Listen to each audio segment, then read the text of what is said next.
अस्सलाम वालेकुम guys. Question number 2 के फर्स्ट पार्ट की तरफ चलते हैं। क्वेश्चन नंबर 2 की पहले स्टेटमेंट देख लेते हैं। क्वेश्चन नंबर 2 में कह रहा है कि हमें फाइंड करना है इनवर्स। इसके 4 पार्ट्स हैं। फर्स्ट पार्ट इसका आपके सामने है, मैट्रिक्स आपके सामने है, और सबसे पहला काम आपने क्या करना है, इसको लेट करना है, इसको एक नेम देना है। नेम इन अ सेंस कि इसको एक कोई लेबल कर दो, ए बी सी डी कुछ भी लेबल कर दो, ठीक है। मैंने इसको ए लेबल कर दिया, ए के इक्वल लेट कर दिया, जो भी कह लो। अब इसका हम लोग इनवर्स फाइंड आउट करेंगे। इसको ए के इक्वल मैंने लेट किया हुआ है, तो इट मींस टू से कि ए इनवर्स हमें फाइंड आउट करना है। अब ए इनवर्स किसके इक्वल होगा?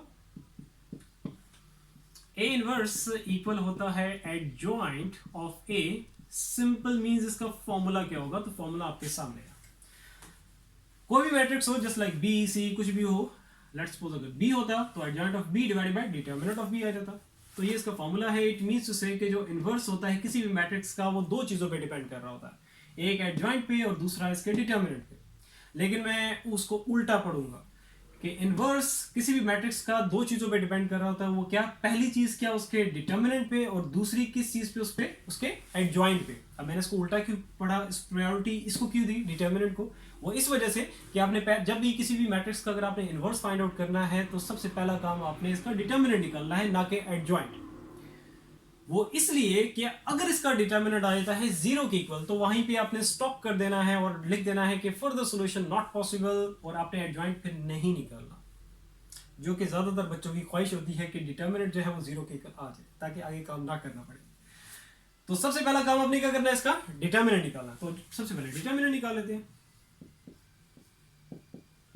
और अगर जीरो के इक्वल ना आए तो फिर आपने एडजॉइंट निकालना है, देन फिर उसके बाद डिवीजन के बाद वो आपका इनवर्स आ जाएगा, ठीक है। तो इसका सबसे पहले डिटरमिनेंट,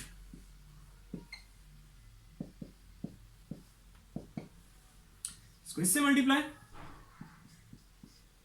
माइनस ये नेगेटिव साइन आप लोगों ने लाजमी लगाना है, ठीक है, ये डिटरमिनेंट के टेक्निक का हिस्सा। फिर उसके बाद 2 मल्टीप्लाई बाय -1, बस इनको मल्टीप्लाई कर दो और माइनस कर दो। 3 1 3 minus plus minus minus 2 1 2, bracket open करो, 3 माइनस माइनस प्लस, तो ये हमारे पास क्या आ गया, 5। ये हमारे पास ए का डिटरमिनेंट आ गया। अब इसके आगे जो वर्डिंग लिखनी है वो आप लोगों ने लाजमी लिखनी है, उसके मार्क्स होंगे, नहीं लिखोगे तो फिर मार्क्स कट हो जाएंगे। It's not equal to zero, ठीक है, जीरो के इक्वल नहीं है, क्योंकि हमारे पास ये क्या है, 5 आया हुआ है। आगे फिर लिखोगे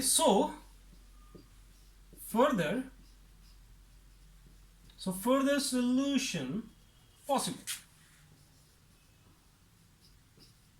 short to the point, कोई लंबी चौड़ी कोई वर्डिंग लिखने की जरूरत नहीं है। So further solution possible, simply.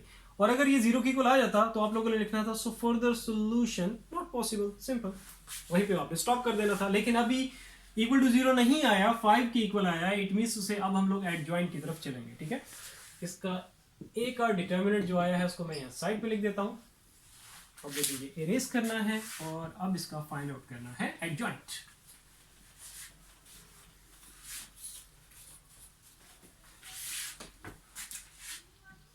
Adjoint of ए, पहले ए मैट्रिक्स लिख लेते हैं। ए मैट्रिक्स हमारे पास है 3 2 -1 1। अब यहां पे कुछ बच्चे मिस्टेक करते हैं, वो ये कि adjoint of A equals to A matrix just लिख लेते हैं और नेक्स्ट स्टेप में उसका एडजॉइंट निकालते हैं, ठीक है। तो आप लोगों ने इस तरह ही करना, डायरेक्ट एडजॉइंट कभी भी ना निकालो। और अगर निकालते हो, लिखते हो डायरेक्टली एडजॉइंट, तो फिर एडीजे ना लिखो। और अगर आप adjoint of A is equals to A matrix लिख लेते हो और एडीजे साथ नहीं लिखते, तब भी गलत हो जाएगा। या तो डायरेक्ट एडजॉइंट लिखो, फिर एडीजे लिखने की जरूरत नहीं है। लेकिन अगर आप ये ए मैट्रिक्स उठा के लिख रहे हो और इक्वल क्या है, यहाँ पे क्या पड़ा हुआ है, एडजॉइंट ऑफ ए, तो गलत हो जाएगा, ठीक है। तो अभी मैंने क्या एडजॉइंट नहीं दिया, इसीलिए साथ मैंने एडीजे लिख दिया। अब एडजॉइंट मैं नेक्स्ट स्टेप में अब यहाँ पे लूंगा, ठीक है। अब यहाँ एडजॉइंट इसका लिखने जा रहा हूं, तो अब एडीजे यहाँ पे लिखने की जरूरत नहीं है, ओके। सो एडजॉइंट में क्या करोगे, फर्स्ट एलिमेंट और ये लास्ट एलिमेंट की प्लेसेस चेंज और इनके साइन चेंज। तो 1 आ जाएगा इधर, 3 आ जाएगा इधर, इनके साइन चेंज। इसका कोई साइन यहाँ पे नजर नहीं आ रहा, मींस इसका पॉजिटिव साइन होगा तो इसका नेगेटिव साइन आ जाएगा, इसका नेगेटिव है तो इसका पॉजिटिव हो जाएगा, पॉजिटिव साइन डालने की जरूरत नहीं है। तो ये हमारे पास एडजॉइंट आ गया ए मैट्रिक्स का।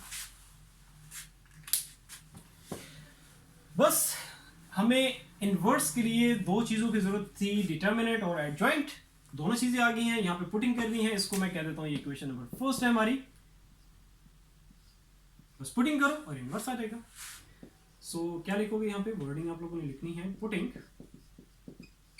all values in equation number first.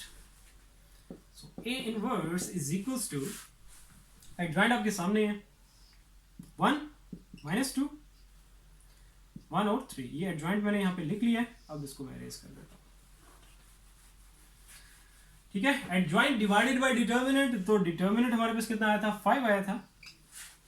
अब आप लोगों ने क्या करना है, ये जो 5 है हर एलिमेंट के साथ जाके डिवाइड हो जाएगा, तो ये हमारे पास फाइनलाइज्ड होके आ जाएगा ए इनवर्स।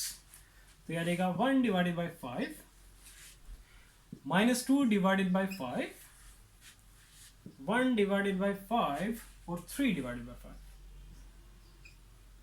अगर यहाँ पे अंदर कोई चीज कटिंग हो रही है तो कर देना, नहीं हो रही तो यही आपका आंसर है। ठीक है, सो ये हमारे पास फाइनलाइज्ड रिजल्ट हो गया और ये हमने क्या निकाल लिया, A inverse. I hope clear होगा। स्टिल अगर कहीं पे भी कंफ्यूजन है किसी भी तरह की तो नीचे कमेंट सेक्शन में कमेंट करके आप पूछ सकते हैं। इंशाल्लाह ताला फिर नेक्स्ट वीडियो में मिलते हैं। अपना बहुत सारा ख्याल रखो। अल्लाह हाफिज़।